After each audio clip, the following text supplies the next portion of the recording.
Hello students, I am Manoj Kumar, your mentor of science. Today's topic from the chapter electricity, part 3. In the previous topics, we learned about the current and potential difference and numericals on the potential difference and current. Okay, if you do not see the previous videos, please go for it and watch them, because if you watch sequence wise videos, then you will learn clearly. Okay, now today's topic is Ohm's law. What is Ohm's law? Ohm's law, okay, this law was given by George Simon Ohm in 1827. This law was given by George Simon Ohm in 1827. According to this law, when the temperature remains constant and all physical conditions are remain same in a conductor, then potential difference directly proportional to current. ठीक है, potential difference directly proportional to current at constant temperature and all physical conditions are remain same. Okay, these are the main conditions. If both conditions are obeyed in a conductor, then we can apply to the Ohm's law. Okay, let's see. Here we have an example. We have a conductor. Across the ends of the conductor, at the first end A, we have potential is 10 volt, and the another end B, we have potential 0 volt. Okay, it is the lower potential and it is the higher potential. Okay, and it is a higher potential, it is the lower potential. The direction of the current will be from negative terminal to positive terminal. Clear all of you? ठीक है, when the direction of electrons is from one end to the other end, then the current of current in the conductor will be from A to B. A to B means in opposite direction of the flow of electron. Clear? Okay, now we have another conductor. If we increase the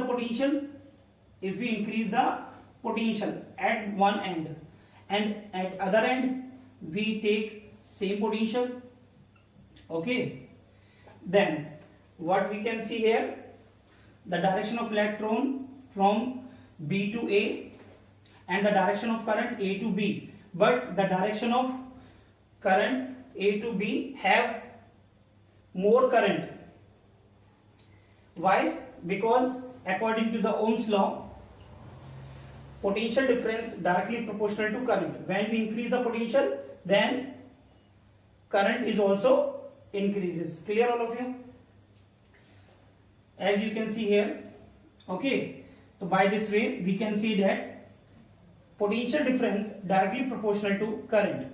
Potential difference directly proportionality का जो sign है, इसको जब हम remove करेंगे, then we take the constant, that is R. R is a constant. Okay, change in V is equal to IR. R is equal to change in V upon में I. Okay, what is mean by change in V? Potential difference across the ends. We get this formula, and we have another formula for the current from here. I is equal to change in V upon R. Okay, from this formula we can see that current is inversely proportional to resistance. That is resistance. R for resistance. What is resistance? What is resistance? Resistance is the property of a conductor which opposes to the current flowing into the conductor. It offers an resist. It is an obstacle. It is an obstacle which prevent to flow the current in a conductor. Okay. By this formula we can see that when the resistance is increases, then current decreases, and the resistance decreases, then current will be increases, because I inversely proportional to 1 upon R. Okay, this is the formula. Now we have another point. VI graph for a metal conductor. VI graph of a metal conductor. V for potential difference and I for current. VI graph for a metal conductor. As you can see that by the Ohm's law, change in V directly proportional to I. Change in V is equal to IR. When we increase the potential, then current is also increases. As you can see here, in the first case current is I when the potential is 10. When potential is doubled, then current will also becomes 2I, means 2 ampere. Okay, you can see here, here is 10 volt and the current will be 1 ampere. Okay, when it is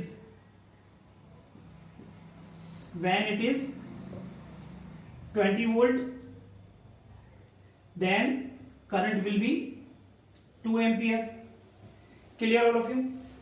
So by this way we can see here, for a metal conductors when temperature remains constant, all physical conditions are remain same, then potential difference directly proportional to the current, and we got a straight line. But it is only for the ohmic conductors. What are ohmic conductors? Ohmic conductors are those conductors which obey to the Ohm's law. Ohmic conductors are those conductors which obey Ohm's law. Ohm's law.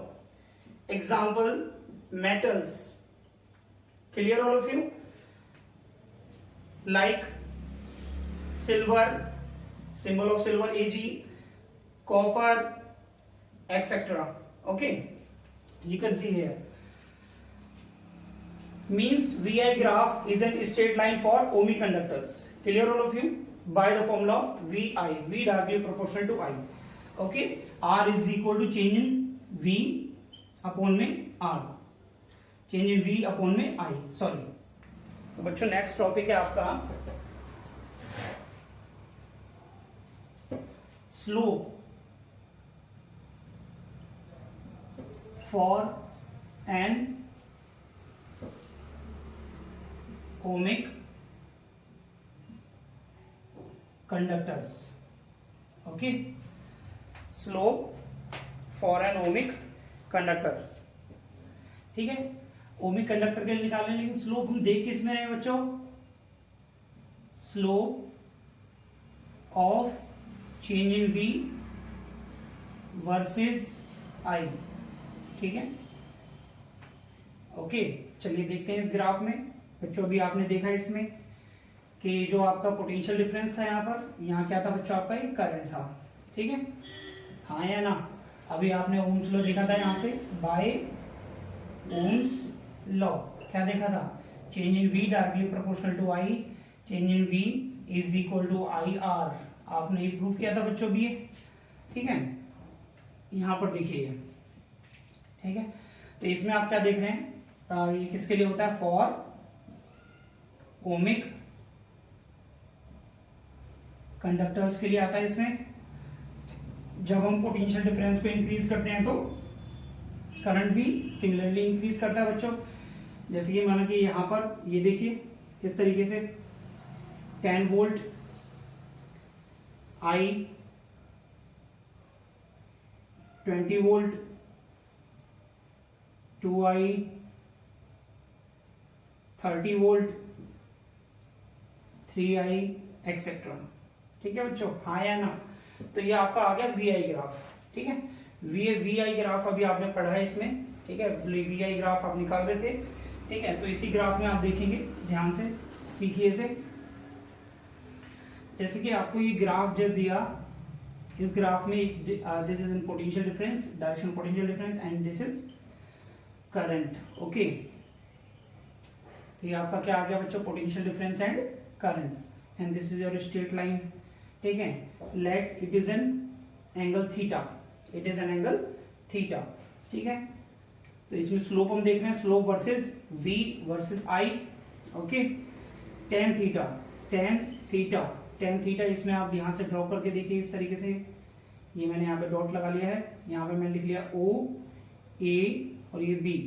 ठीक है, जो OB है वो आपको क्या दिखाई दे रहा है यहाँ से, ये अगर ये बी पॉइंट है तो यहाँ पर ये बी पॉइंट है, आप देख रहे हैं O B is equal to A B, तो ये भी आपका क्या हो जाएगा वी, हाँ है ना, and O A is equal to क्या नाम है, ये कितना आ जाएगा आपका, ठीक है, ये आपका आ जाएगा, कितना आ जाएगा बेटा, ये आपका करंट है तो ये भी आपका क्या होगा करंट, ठीक है। इस वाले ट्राइंगल में देखिए यहाँ से ओ ए बी में, ओ ए बी में आप देख रहे हैं यहाँ से tan theta is equal to क्या होता है, आपने पढ़ा होगा परपेंडिकुलर अपॉन क्या होता है, पढ़ा है आपने, पी बी पी अपॉन में H H B, perpendicular upon में base, sine cos tan perpendicular upon में बेस, तो परपेंडिकुलर क्या है इसमें बताइए, A B dash, okay, upon में क्या आ जाएगा ओ ए, ठीक है। ए बी डैश क्या है हमारा, चेंज इन वी, क्या है बच्चों, चेंज इन वी, ठीक है, जीरो टू कहां तक, वी तक, ठीक है। तो ये आपका आ गया यहाँ से, मान लेते हैं ए बी आपका आ गया चेंज इन वी अपॉन में ये कितना आ गया, ठीक है, current, change in current, okay. तो tan theta is equal to change in V का मतलब क्या है, V2 माइनस V1, यानी potential change across the ends, ठीक है, of the conductor upon total current means current flowing in the conductor और चेंज इन करंट, ओके। तो ये आपका आ गया यहाँ पर। तो आप इसमें क्या देख रहे हैं, यहाँ से आप देख रहे हैं कि जो थीटा है वो थीटा आपका ऑलवेज सेम आ रहा है, क्या आ रहा है बच्चों, सेम आ रहा है, जैसे कि आप यहाँ पे देख सकते हैं बच्चों, इसमें जैसे कि मैंने इसे रफ कर दिया यहाँ से, और इसमें मैंने आपको यहाँ पर दिखाया, ये देखिए यहाँ पर भी थीटा है, इसमें भी थीटा है, ठीक है। थीटा ऑलवेज क्या आ रही है बच्चों, थीटा क्या है, थीटा ऑलवेज सेम है, ठीक है। थीटा अगर आपका चेंज होगा तो आपका क्या होगा, ये कंडीशन आपकी चेंज होगी। V2 माइनस V1 क्या होता है आपका, चेंज इन V अपॉन में आई, और चेंज इन V अपॉन में आई क्या पढ़ा था आपने, यहाँ से आप देख सकते हैं चेंज इन V अपॉन में I is equal to are, हाँ या ना। तो अकॉर्डिंग टू दिस ये क्या आ जाएगा आपका आर, तो आर क्या आ गई आपकी बच्चों, स्लोप, क्या होगी बच्चों, slope. V I graph, ratio of V I gives us slope of the ohmic conductor, clear है बच्चों, हाँ या ना, ठीक है। तो ये आपका हो गया ओमिक कंडक्टर के लिए आ गया, ठीक है। तो आप देख रहे हैं यहाँ पर थीटा आपका चेंज नहीं हो रहा है, तो आपका रेजिस्टेंस जो है वो किस पे डिपेंड कर रहा है बच्चों, थीटा पे डिपेंड कर रहा है। थीटा आपका अगर सेम रहेगा, ठीक है, तो आपका जो है ये हमेशा कांस्टेंट रहेगा, क्या है हमारा ये कांस्टेंट है, ठीक है, ठीक है, फॉर ए कंडक्टर, ठीक है, किसी भी कंडक्टर के लिए जो रेजिस्टेंस है आपका वो क्या है, कांस्टेंट रहेगा, क्लियर ऑल ऑफ यू, ठीक है। तो ये बात ध्यान रखेंगे आप सभी, ठीक है। एक चीज और देखिए बच्चों, यहाँ पर एक टॉपिक और है इसी में, ठीक है। अभी आपने देखा V वर्सेस I, किसके और देखा आपने, V वर्सेस I, ठीक है। अब यहाँ पर मैं केस, ठीक है, फर्स्ट डाल देता हूँ, यहाँ पर हम दिखाते हैं आपको, ठीक है, I वर्सेस V, ठीक, I वर्सेस V, अगर मैं इसे चेंज कर देते हैं यहाँ से हम देखें तो बच्चों आपके पास में थीटा था यहाँ पर, ठीक है, यहाँ पर हम करंट मान लेते हैं, यहाँ पर क्या है पोटेंशियल डिफरेंस है, तो ये आप यहाँ से क्या देखने में चाहते हैं, theta is equal to I upon में वी, आई अपॉन में वी, हाँ या ना, आई अपॉन में वी, क्लियर है, ठीक है, आई अपॉन में वी हो गया, ठीक है। अब बट ओम्स लॉ क्या कह रहा था बच्चों आपको, ठीक है, ओम्स लॉ, ओम्स लॉ आपसे कह रहा था V is equal to I R, clear है, and R is equal to V upon में I, ठीक है। तो ये आपका कितना आ रहा है यहाँ से, ये इसका रेसिप्रोकल आ रहा है, अगर मैं यहाँ से देखो, अगर I अपॉन में अगर V करूंगा तो कितना आ जाएगा, 1 अपॉन R आ जाएगा, तो tan theta is equal to 1 upon R, ठीक है। तो यहां पर हम इसे बोलते हैं reciprocal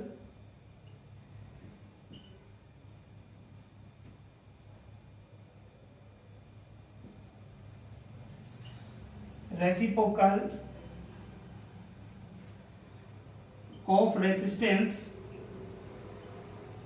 is known as conductance। भाई ध्यान से देखिए ना, जैसे जैसे आपका अभी इनवर्सली प्रोपोर्शनल आ गया रेजिस्टेंस, अब रेजिस्टेंस अगर आपका क्या है, क्या नाम है, इनवर्सली अब रेजिस्टेंस बढ़ेगा तो आपका क्या होगा, रेजिस्टेंस, अगर रेसिप्रोकल ऑफ रेजिस्टेंस को हम क्या कहते हैं, कंडक्टेंस कहते हैं, ठीक है। अगर हम यहाँ पर देख रहे हैं वैसे ये रेजिस्टेंस आपका जितना बढ़ता जाएगा करंट उतना कम होगा, रेजिस्टेंस कम होगा तो ये क्या हो जाएगा आपका, ठीक है, तो करंट आपका बढ़ेगा, तो कंडक्टिविटी आपकी बढ़ेगी। इसमें रेसिप्रोकल ऑफ रेजिस्टेंस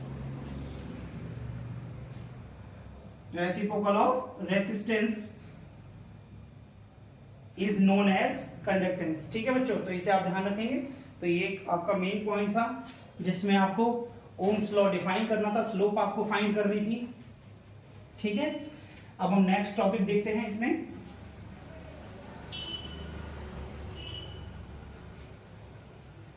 ठीक है, नेक्स्ट टॉपिक में देखिए बेटा, इसमें नेक्स्ट टॉपिक है आपका factors on which resistance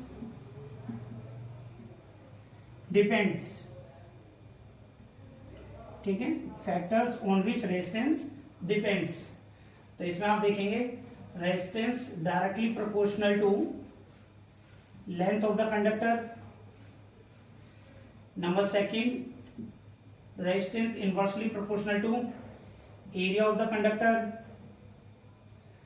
y equation first and second से r directly proportional to l by a। r is equal to proportionality का साइन हटाएंगे बच्चों, r is equal to rho l by a। ठीक है बच्चों, and rho it is known as rho, RHO। Clear है, इसे बोलते हैं resistivity, resistivity of the material.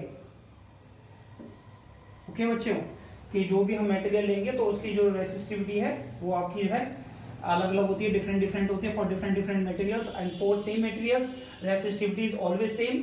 Clear, ठीक है, तो ये आपका फॉर्मूला यहां से निकल के आता है। तो अभी आप देखें, इसको और थोड़ा सा सीखते हैं।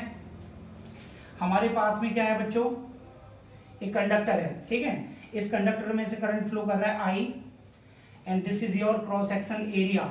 ये क्या दे रखा है बच्चों, क्रॉस सेक्शन एरिया आपको गिवन है। ठीक है, एंड इसकी लेंथ दे रखी है आपको L। क्या दे रखी है बच्चों, लेंथ L।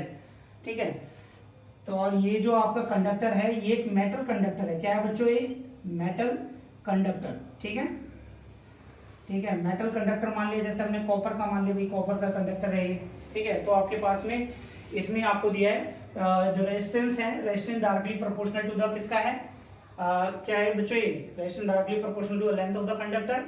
बिकॉज अगर ये कोई भी कंडक्टर है, किसी भी कंडक्टर को जब आप कनेक्ट करते हो, किससे कनेक्ट करते हो बच्चों, किसी भी कंडक्टर को जब आप पोटेंशियल डिफरेंस से कनेक्ट करते हो, पोटेंशियल डिफरेंस से आप कनेक्ट करते हो, तो उसमें आप क्या फ्लो होना शुरू हो जाएगा, करंट फ्लो होना शुरू हो जाएगा from higher potential to lower potential. Clear है, हाँ या ना। तो आप यहाँ से देख रहे हैं रेजिस्टेंस डायरेक्टली प्रोपोर्शनल टू आपको दे रखा है इसमें। ठीक है, L होता है, इनवर्सली प्रोपोर्शनल टू एरिया होता है, और दोनों इक्वेशन से आपका आ गया R is equal to rho L by A। Clear है बच्चों, ठीक है। अभी हम यहाँ पर दिखाते हैं आपको, ठीक है, केस 1। अभी आप ध्यान से देखिए इसमें, अभी हमारे पास में क्या है, ये कंडक्टर है। ठीक है, ये कंडक्टर मैंने इस तरीके से यहाँ पर कंडक्टर बना दिया है। ठीक है, ये भी आपका जो कंडक्टर है ये कॉपर का है, और ये भी किसका है, ये कॉपर का कंडक्टर है। लेंथ आपको दे रखी है L, यहाँ पर भी लेंथ आपको दे रखी है L। ठीक है, बट ये आपका क्या है, थिन है। ठीक है, ये आपका क्या है, ये थिक है।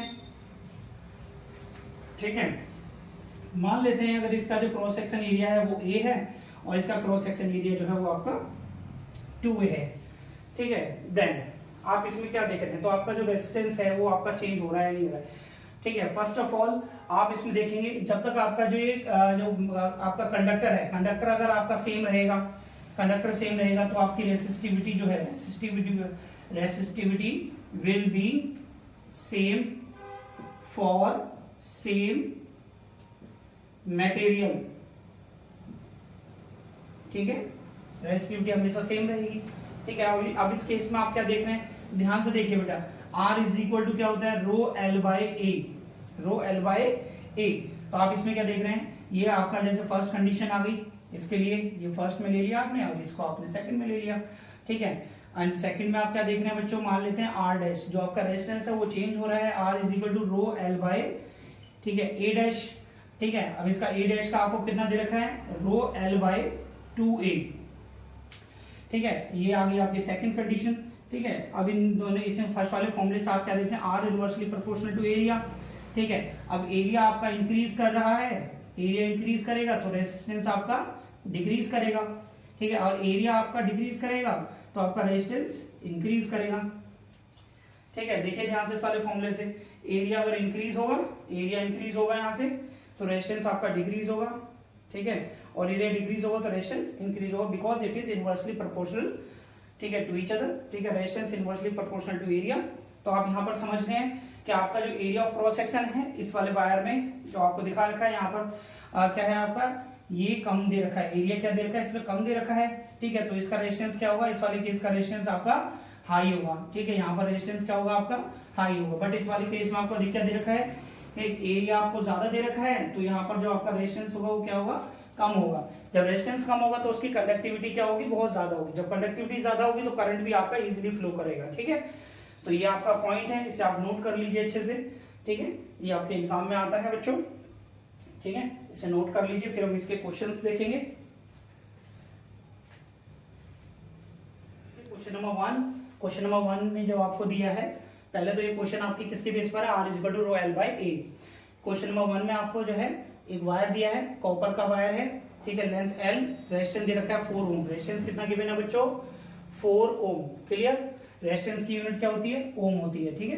एंड आपको दे रखा है यहाँ पर जो ये वायर है, ठीक है, ये वायर जो है उसका क्रॉस सेक्शन एरिया दे रखा है ए, लेंथ एल, रेजिस्टेंस 4 ओम। सेकंड आपका वायर जो है वो सेम मटेरियल का है, ये भी आपका कॉपर का ही है, बट यहाँ क्रॉस सेक्शन एरिया कितना दे रखा है बच्चों, 2a, क्या दे रखा है 2a, एंड लेंथ आपकी सेम दे रखी है, ठीक है। तो अब आपको इस नए वायर का आपको क्या निकालना है, रेजिस्टेंस कैलकुलेट करना है, और आपको इसमें गिवन क्या है, ठीक है, resistivity of material A is equal to resistance of material B. Means क्या है, ये जो वायर है ये आपका वायर ए है और ये वायर आपका बी वायर है, क्लियर है बच्चों। तो आप यहाँ से क्या देख रहे हैं, ठीक है, सॉल्यूशन में देखिए, सॉल्यूशन में आप क्या देख रहे हो, केस वन में आप क्या देख रहे हैं, ये आपका केस वन मान लेते हैं इसे, यहाँ से केस वन में आप देख रहे हैं R is equal to rho L by A होता है बच्चों, ये फॉर्मूला होता है, पता है ना सभी को, ठीक है। रेजिस्टेंस कितना गिवन है बच्चों इसमें 4 is equal to rho L by A, length आपको एल ही दे रखी थी, क्रॉस सेक्शन एरिया ही दे रखा था, इक्वेशन नंबर 1, ठीक है। केस 2, सेकंड वाले केस में आपका फॉर्मूला जो है क्या है, R dash is equal to rho, ठीक है, रेसिस्टिविटी सेम दे ही रखी है आपको, ठीक है, रो एल, लेंथ आपको एल दे रखी है, ठीक है, बट आपको जो ए है वो आपका कितना दे रखा है, ए डैश यानी 2a दे रखा है। R dash is equal to rho L upon में 2a, तो आप यहाँ से क्या देख रहे हैं, रो एल बाई ए, ठीक है, इंटू 1/2, क्योंकि ये 2 हमने बाहर निकाल लिया यहाँ से। R dash is equal to rho L by A, क्या दे रखा है बच्चों, रो एल बाई ए आपको दे रखा है 4, क्या दे रखा है 4 इंटू 1/2, ठीक है। तो आप यहाँ से क्या देख रहे हैं, आर डैश जो आपका आ जाएगा वो कितना आ जाएगा बच्चों, 2 ओम, कितना आ जाएगा, कितना आ गया बच्चों, 2 ओम, ठीक है, समझ में आ रहा है। तो आर डैश आपका आ गया बच्चों 2 ओम, ठीक है। तो आपने इसमें क्या देखा कि आपने जो फॉर्मूला पढ़ा था बच्चों, ध्यान से देखें, R is equal to rho L by A, R is equal to rho L by A, यानी इनवर्सली प्रोपोर्शनल होता है। एरिया अगर आपका ज्यादा होगा, ठीक है, एरिया ज्यादा होगा तो रेजिस्टेंस आपका कम होगा, ठीक है। फर्स्ट वाले केस में देखिए रेजिस्टेंस आपका ज्यादा था और एरिया आपका कम था, रेजिस्टेंस ज्यादा था। एरिया ज्यादा हो गया तो रेजिस्टेंस आपका कम आया, प्रूफ हो रहा है नहीं हो रहा, समझ में आ रहा है, ठीक है। तो आप ध्यान से देख सकते हैं, एरिया आपका ए था तो रेजिस्टेंस कितना था, 4 ओम। जब एरिया आपका कितना आया, आपका 2a, कितना हो गया 2a, तो आपका रेजिस्टेंस कितना आया इसमें 2 ओम, पहले कितना था 4 ओम, क्लियर है। तो आप ये ध्यान रखेंगे ऐसे। अब आते हैं क्वेश्चन नंबर 2 में, 2 wire of the same length, हमारे पास में 2 वायर हैं, ठीक है, इसकी भी लेंथ आपको एल दे रखी है और सेकंड वायर है, इसकी भी लेंथ आपको क्या है बच्चों, एल दे रखी है, ठीक है। बट ऑफ द रेडियस, इसकी जो रेडियस है आपको r1 दे रखी है, यहाँ पर इसकी रेडियस कितनी दे रखी है बच्चों, r2 दे रखी है। Find the ratio of their resistance, ठीक है, 2 wire having the same length and radius आपको दे रखी है, and find the ratio of their resistance, ठीक है, r1 अपॉन r2 आपको कैलकुलेट करना है, ठीक है, इसे फाइंड करेंगे भी, ठीक है। If they are made of same material, ठीक है, ये आपका मान लेते हैं आपका वायर ए है, ये आपका वायर बी है, तो आपको जो है यहाँ पर दे रखा है ये आपके सेम मटेरियल के बने हुए हैं, इज इक्वल टू, ये आपको दे दिया resistivity of A is equal to resistivity of B, resistivity of A resistivity of B का रेशियो देखेंगे तो 1:1 आ जाएगा बच्चों, हाँ या ना, ठीक है। अब आपका फॉर्मूला क्या होता है, ठीक है, स्टेप 1 फॉर्मूला होता है आपका जैसे r इज इक्वल टू, ठीक है, जैसे इसके लिए मान लेते हैं आप आर ए, ठीक है, R A is equal to rho L by A, ठीक है, एल आपको एल दे रखी थी लेंथ, एरिया आपको ए दे रखा था, तो मैंने इसका रेशियो मान लिया आर ए, इक्वेशन नंबर 1, ठीक है। एंड इसमें आप देख रहे हैं, ठीक है, स्टेप 2 में आप देख रहे हैं, क्या देख रहे हैं बच्चों, R B is equal to क्या देख रहे हो, रो एल अपॉन में ये कितना है आपका एरिया आपका ए ही है, आपको तो देख नहीं रखा, चेंज करेंगे या काइन होना कुछ, ठीक है। तो आप यहाँ से क्या देख रहे हैं बच्चों, देखो आपकी जो लेंथ है वो सेम है, ठीक है, और एरिया जो है आपका यहाँ पर इसकी रेडियस दे रखी है R1 और ये आपको दे रखा है R2, ठीक है। तो इसका मान लेते हैं जैसे A1 और ये मान लेते हैं A2, ये वायर 1 है और ये वायर 2 है आपका, ठीक है। तो आप यहाँ से क्या देख रहे हैं, रेशो देख रहे हैं, RA अपॉन में RB is equal to rho A upon में रो L, ठीक है, रो L अपॉन में A1 अपॉन में कितना आ जाएगा, रो L अपॉन में A2। तो ये आपका क्या निकल के आ गया बच्चों, आप ध्यान से देख रहे हैं इसमें, RA अपॉन में RB is equal to rho L से रो L कैंसिल हो जाएगा, A2 अपॉन में A1, ठीक है। तो आपका ये जो है इसका ये इस तरह से आ गया, A2 अपॉन A1 आ गया। अब आपको इसमें रेडियस गिवन है और आपका ये एरिया है, ठीक है, और ये वायर आपका कैसा सिलेंड्रिकल है, तो सिलेंड्रिकल सरफेस का आपका एरिया कितना होता है, पाई आर स्क्वायर। तो आप क्या कर लेंगे यहाँ पर बच्चों, आर ए, यहाँ से देखें आर ए अपॉन में R B is equal to pi R2 का स्क्वायर अपॉन में पाई R1 का स्क्वायर, पाई से पाई कैंसिल हो रहा है आपका, आर ए अपॉन में R B is equal to R2 upon में R1 का whole square. This is your ratio, ठीक है, of the wires having the same length, ठीक है बच्चों, ये आपका आंसर हो जाएगा।